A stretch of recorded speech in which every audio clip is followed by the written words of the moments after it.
کیا عورت نماز کی امامت کر سکتی ہے؟ ڈنمارک میں ایک مسجد کھلی ہے جہاں صرف خواتین ہی نماز پڑھتی ہیں اور امامت بھی خاتون کراتی ہیں۔ اعتبار سے اس کا کیا حکم ہے؟ اعتبار سے کیا مطلب؟ شریعت کے اعتبار سے اس کا کیا حکم ہے؟ Mrs Aslam, Netherland. دیکھیے، حضرت عائشہ رضی اللہ تعالیٰ عنہ سے ثابت ہے کہ آپ نے خواتین کی امامت کی ہے، لیکن یہ پوری زندگی میں ایک اسلامی تاریخ میں واقعہ ہے۔ بعد میں اس پر صحابہ نے بھی عمل نہیں کیا، خود حضرت عائشہ نے بھی عمل نہیں کیا، فقہاء کرام نے بھی اس کو جائز نہیں لکھا۔ اس لیے یہاں بھی یہی ہے کہ یہ ان کو نماز سکھانے کے لیے ایک مرتبہ حضرت عائشہ نے یہ عمل کر لیا ہوگا، تو یہ قاعدہ کلیہ نہیں ہے۔ تو چونکہ اس بعد میں بھی کسی نے بھی عمل نہیں کیا، خلفائے راشدین کا دور آیا ہمیشہ، اور نبی صلی اللہ علیہ وسلم کے دور میں بھی عام معمول یہی تھا کہ خواتین مردوں کے پیچھے نمازیں پڑھا کرتی تھیں، اور اگر خود سے پڑھتیں تو اخپل طریقے سے، جسے پشتو میں کہتے ہیں، اپنے اپنے طور پہ پڑھتی تھی، جماعت کی نمازیں نہیں ہوتی تھیں۔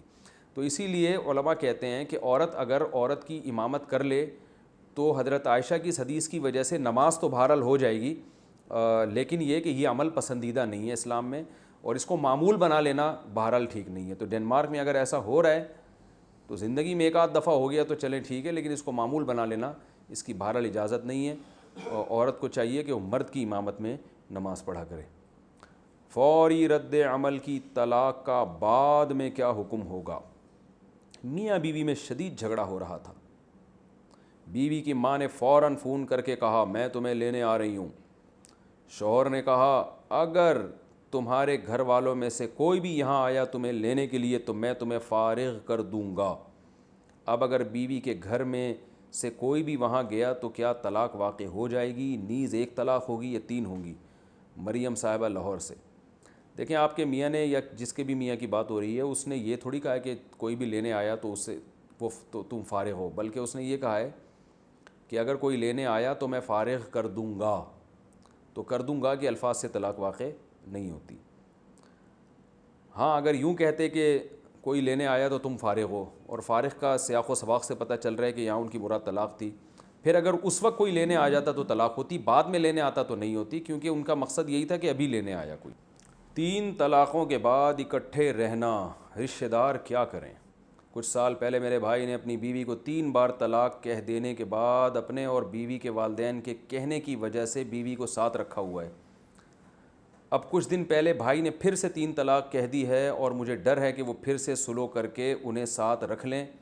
میں ان کی چھوٹی بہن ہوں اور شادی شدہ ہوں، میں نے پہلے بھی انہیں سمجھایا تھا اور اب بھی سمجھا رہی ہوں کہ یہ صحیح نہیں ہے، لیکن مجھے نہیں لگتا کہ وہ مانیں گے۔ کیا مجھے ان حالات میں اپنے بھائی کے ساتھ رشتہ داری ختم کر دینی چاہیے؟ نائلہ صاحبہ لاہور سے۔ اگر واقعی آپ کے بھائی نے ایسا کیا ہے تو یہ خالص زنا ہے، حرام کاری ہے، آپ کو چاہیے اس بھائی سے تعلق ختم کر دیں، ورنہ ایسا نہ ہو آپ پہ بھی اللہ کا عذاب آئے۔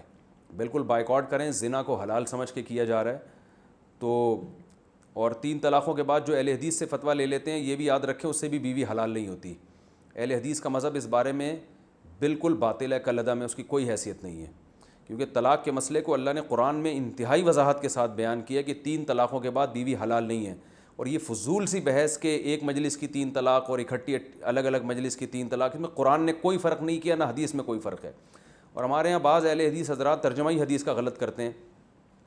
میں کلپ سن رہا تھا، اہل حدیث عالم ٹی وی میں بیان کر رہے تھے کہ نبی کے دور میں ایک مجلس کی 3 طلاقیں ایک سمجھی جاتی تھیں۔ ایسی کوئی حدیث سرے سے موجود ہی نہیں ہے جس میں آتا ہو کہ نبی کے دور میں ایک مجلس کی 3 طلاق ایک ہوتی تھیں، ایسی کوئی حدیث نہیں ہے، ترجمہ غلط کیا جاتا ہے۔ وہ حدیث میں جو آتا ہے نبی کے دور میں جو 3 طلاقیں ایک سمجھی جاتی تھیں، تو بالکل ایسے ہی جیسے حدیث میں آتا ہے نبی کے دور میں متع کیا جاتا تھا، تو نبی کے مشورے سے تھوڑی معاذ اللہ کیا جاتا تھا۔ وہ حضرت عمر نے متع پہ پابندی لگائی تھی تو وہ نبی نے پابندی لگا دی تھی، اس لیے حضرت عمر نے لگائی۔ تو اسی طرح 3 طلاقوں کو جو ایک سمجھا جاتا تھا وہ ایک مجلس کی ہوں یا الگ الگ مجلس کی، زمانہ جاہلیت میں چونکہ ایک سمجھا جاتا تھا تو بعض حضرات اس کو بھی ایک ہی سمجھتے تھے۔ تو نبی نے حکم نہیں دیا تھا کہ 3 طلاقیں، کہ صحیح بخاری میں واضح حدیث موجود ہے جس میں آپ صلی اللہ علیہ وسلم نے ایک مجلس کی 3 طلاقوں کو 3 کاؤنٹ کیا ہے۔ اور حضرت عمر نے بھی جو فیصلہ کیا کہ 3 ہوں گی، وہ فیصلہ اگر قرآن و سنت کے خلاف ہوتا صحابہ نہیں مانتے اس کو، تمام صحابہ نے اس کو فالو کیا، پوری امت کا اجماع ہے۔ اور اجماع ایک حجت قطعیہ ہوتی ہے، ایسی دلیل ہوتی ہے جس کے مخالفت کی آپ کو قطعاً اجازت نہیں ہوتی۔ تو چاروں اماموں کا اس پر اجماع ہے، تمام محدثین کا اس پر اجماع ہے۔ 7ویں صدی ہجری میں ابن تیمیہ رحمہ اللہ نے قول کیا تھا کہ 3 طلاقیں ایک ہوتی ہیں، جس پر ان کو جیل میں بھی جانا پڑا اور امت نے پھر اس کی شدید مخالفت کی۔ ابن قیم رحمہ اللہ نے ان کا ساتھ دیا اس مسئلے میں، لیکن ابن رجب جو ان کے شاگرد تھے انہوں نے اپنے استاذوں کی مخالفت کی۔ انہوں نے بولا کہ وَعْلَمْ أَنَّهُ لَمْ يَثْبُتْ عَنْ أَحَدٍ مِّنَ الصَّحَابَةِ وَلَا مِنَ التَّابِعِينَ وَلَا مِنْ أَئِمَّةِ السَّلَفِ الْمُعْتَدِّ بِقَوْلِهِمْ فِي الْفَتَاوَى فِي الْحَلَالِ وَالْحَرَامِ شَيْءٌ صَرِيحٌ أَنَّ الطَّلَاقَ الثَّلَاثَ بَعْدَ الدُّخُولِ يُحْسَبُ وَاحِدَةً إِذَا سَبَقَ بِلَفْظٍ وَاحِدٍ۔ انہوں نے لکھا کہ اس پر کوئی ایک روایت بھی نہیں ہے جس میں واضح ہو کہ 3 طلاقیں ایک شمار ہوتی ہیں، اور بعض جو حضرت رکانہ کی حدیث پیش کرتے ہیں کہ ایک مجلس کی 3 طلاق کو نبی نے ایک شمار کیا، وہ حدیث انتہائی ضعیف ہے۔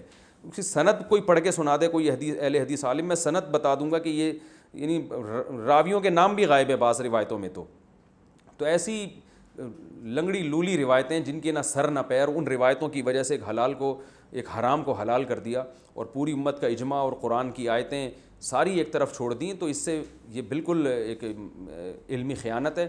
قرآن میں اللہ نے سورہ طلاق میں طلاق کا طریقہ بیان کیا ہے کہ اکٹھی طلاقیں مت دیا کرو، اور اس کی حکمت بیان کی ہے لعل اللہ یحدث بعد ذلک امرا، ہو سکتا ہے اللہ صلح کی صورت پیدا کر دے۔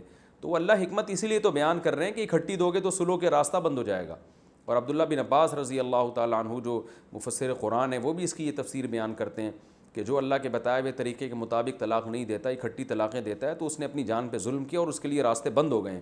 تو صحابہ کا اجماع، خلفائے راشدین اور چاروں امام اور محدثین سب ایک طرف، اور ہمارے ہاں چند اہل حدیث، اور اہل حدیث بھی اس میں اتفاق نہیں ہے ان کا، بہت سے اہل حدیث علماء بھی کہتے ہیں 3 ہی ہوتی ہیں۔